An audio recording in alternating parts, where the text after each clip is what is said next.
बांग्लादेश पर हुआ भयंकर हमला, 5 शहरों पर हुआ कब्जा, बांग्लादेश को नक्शे से पूरी तरह से गायब करने की हो रही है बड़ी तैयारी। मोदी और डोभाल मुझे बचा लो, यूनुस ने लगाई पुकार। दोस्तों, इस वक्त हमारे पड़ोसी देश बांग्लादेश से एक ऐसी बड़ी खबर आ रही है जिसने पूरे दक्षिण एशिया में हलचल मचा दी है। हालात इतने बिगड़ चुके हैं कि बांग्लादेश के वरिष्ठ सलाहकार मोहम्मद यूनुस ने प्रधानमंत्री मोदी और NSA अजीत डोभाल से मदद मांगने की कोशिश की है। कुछ ही महीने पहले बांग्लादेश में भयानक दंगे हुए थे जो अब गृह युद्ध की शक्ल ले चुके हैं। इस उथल पुथल के बीच बांग्लादेश की प्रधानमंत्री शेख हसीना ने इस्तीफा देकर देश छोड़ दिया और भारत आ गई। बांग्लादेश में सरकार का तख्ता पलट हो चुका है और हालात अब काबू से बाहर हो चुके हैं। शेख हसीना को दिल्ली में एक बेहद गोपनीय स्थान पर रखा गया है। इस गंभीर संकट के बीच मोहम्मद यूनुस को बांग्लादेश का वरिष्ठ सलाहकार बनाकर मैदान में उतारा गया है और एक नई राजनीतिक जंग शुरू हो गई है। लेकिन क्या मोदी और डोभाल की रणनीति बांग्लादेश के इस संकट को हल कर पाएगी? दोस्तों, ये कहानी अब एक नए मोड़ पर है। अगर आपको लगता है कि भारत इस चुनौती का सामना करने में पूरी तरह सक्षम है तो इस वीडियो को लाइक कीजिए और कमेंट बॉक्स में जय हिंद जरूर लिखिए, क्योंकि अब वक्त आ गया है जब भारत अपनी ताकत से दिखा देगा कि वो हर चुनौती से निपटने के लिए तैयार है। दोस्तों, अब जरा सोचिए, जिस मोहम्मद यूनुस ने कभी भारत के खिलाफ खुलकर विरोध किया था, आज वही भारत के सामने हाथ जोड़कर खड़े हैं। यूनुस ने भारत को धमकी दी थी कि अगर बांग्लादेश अस्थिर हुआ तो इसका असर सिर्फ बांग्लादेश तक सीमित नहीं रहेगा, बल्कि म्यांमार और भारत के पूर्वोत्तर राज्यों तक फैल सकता है। लेकिन अब हालात ऐसे मोड़ पर आ गए हैं कि उन्हीं यूनुस को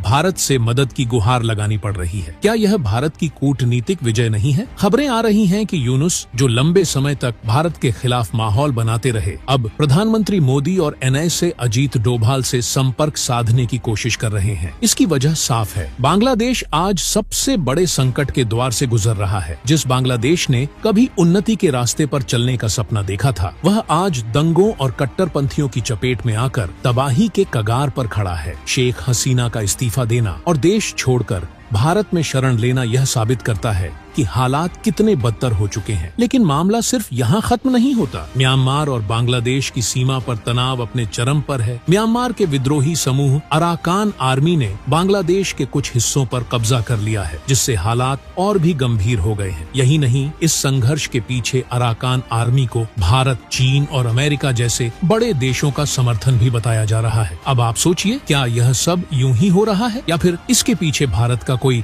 बड़ा मास्टर प्लान छिपा है? सीमा पर लगातार गोलीबारी हो रही है। अराकान सेना और बांग्लादेशी सेना के बीच मुठभेड़ें हो रही हैं और हर दिन बांग्लादेश के हालात बिगड़ते जा रहे हैं। क्या म्यांमार का विद्रोही समूह बांग्लादेश पर पूरी तरह कब्जा कर लेगा या फिर भारत इस संकट में बांग्लादेश की मदद करेगा और उसे इस मुसीबत से बाहर निकालेगा? दोस्तों, इस साजिश, इस खेल में कई बड़े खिलाड़ी शामिल हैं और भारत इस पूरे खेल में अपनी जगह कैसे बना रहा है, ये देखना बेहद दिलचस्प होगा। दोस्तों, बांग्लादेश की हालात अब ऐसी हो गई है कि उसकी जमीन पर म्यांमार की अराकान सेना ने कब्जा जमाना शुरू कर दिया है, लेकिन बांग्लादेश की सरकार इसे लेकर चुप्पी साधे बैठी है। स्थानीय सूत्रों की माने तो अराकान सेना ने बांग्लादेशी इलाके के कुछ हिस्सों पर पूरी तरह से कब्जा कर लिया है, लेकिन बांग्लादेशी सरकार इस पर कोई आधिकारिक बयान जारी नहीं कर रही। क्या आप जानते हैं क्यों? क्योंकि अगर बांग्लादेश इस मुद्दे पर खुलकर बोलेगा तो पूरी दुनिया को पता चल जाएगा कि जिसने कभी भारत को धमकियां दी थीं, अब उसकी खुद की जमीन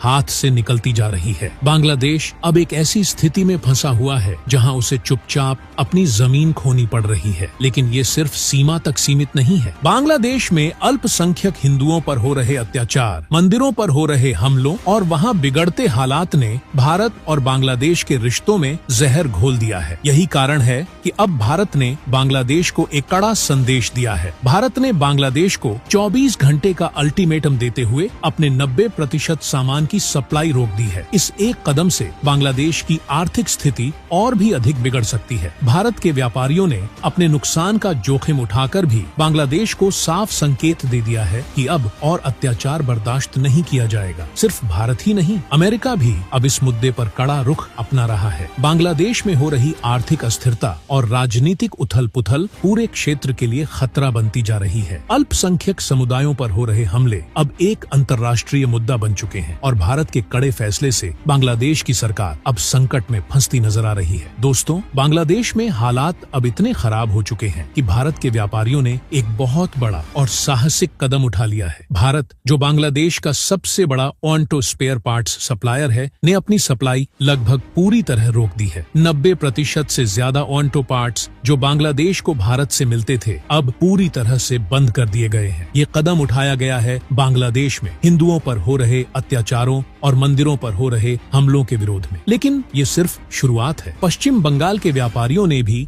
बांग्लादेश को सब्जियों की सप्लाई 24 घंटे तक रोक दी है। अगर हालात नहीं सुधरे तो 5 दिनों तक आलू, प्याज और अन्य सब्जियों की सप्लाई पूरी तरह बंद कर दी जाएगी। असम और त्रिपुरा ने तो पहले ही बांग्लादेश के साथ अपने व्यापार को पूरी तरह से बंद कर दिया है। यहाँ तक कि त्रिपुरा के निजी अस्पतालों ने बांग्लादेशी मरीजों का इलाज बंद कर दिया है और होटलों में भी बांग्लादेशी नागरिकों की एंट्री पर रोक लगा दी गई है। भारतीय व्यापारियों के इस कड़े फैसले के पीछे 3 बड़े कारण है। पहला है पेमेंट का खतरा। बांग्लादेश की आर्थिक हालत इतनी खराब हो चुकी है कि व्यापारियों को डर है कि वहां से पेमेंट आ ही नहीं पाएगी। भारतीय रिजर्व बैंक ने भी इस मुद्दे पर चिंता जताई है, क्योंकि अगर पेमेंट नहीं आती तो फेमा कानून लागू होगा और व्यापारियों पर भी शक किया जा सकता है। दूसरा बड़ा कारण है हिंदुओं पर हो रहे अत्याचार। बांग्लादेश में मंदिरों को तोड़ना, पुजारियों की गिरफ्तारी और हिंदुओं को निशाना बनाने की घटनाओं से गुस्साए भारतीय व्यापारियों ने यह कड़ा कदम उठाया है। और तीसरा कारण है बांग्लादेश की गिरती अर्थव्यवस्था, जिसका अंदाजा मूडीज ने